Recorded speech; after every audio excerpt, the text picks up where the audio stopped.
ধন্যবাদ নাফিসা। শীতকালীন যে আগাম সবজি সেগুলো কিন্তু মাঠে সবুজে সবুজে ভরে গেছে।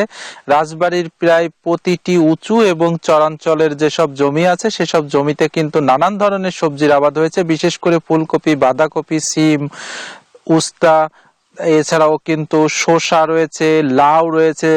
এই সবজিগুলো কিন্তু ইতিমধ্যেই বাজারে আসতে শুরু করেছে। বাজারেও কিন্তু যথেষ্ট শীতকালীন সবজির সরবরাহ রয়েছে। তবে কৃষক এবং যে ভোক্তা পর্যায়ে, অর্থাৎ কৃষক যে দামটি পাচ্ছে ভোক্তা পর্যায়ে সেটিই কিন্তু বিক্রি হচ্ছে প্রায় দ্বিগুণ দামে। অর্থাৎ যে ফুলকপিটি 25 থেকে 30 টাকা করে কৃষক বিক্রি করছে সেটি কিন্তু এক হাত বদলের কারণে কৃষক থেকে শুরু করে বিশেষ করে ভোক্তারা কিন্তু সেটি কিনছে 50 থেকে 55 টাকা কেজি দরে।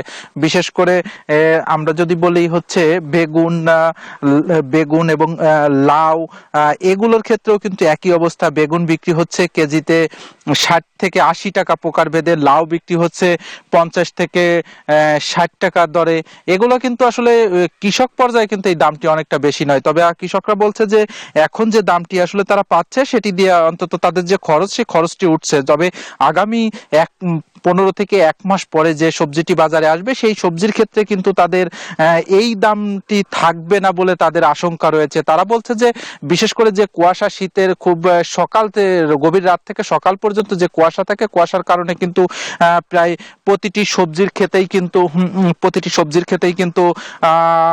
আগের থেকে অনেক বেশি পোকার আক্রমণ দেখা দিচ্ছে, যার কারণে কিন্তু সার কীটনাশকের ব্যবহারও কিন্তু আগের থেকে বেড়েছে। মূলত এতটুকুই ছিল আমার কাছে রাজবাড়ী থেকে শীতকালীন সবজি আবাদের সর্বশেষ তথ্য। ফিরছি স্টুডিওতে, নাফিসা।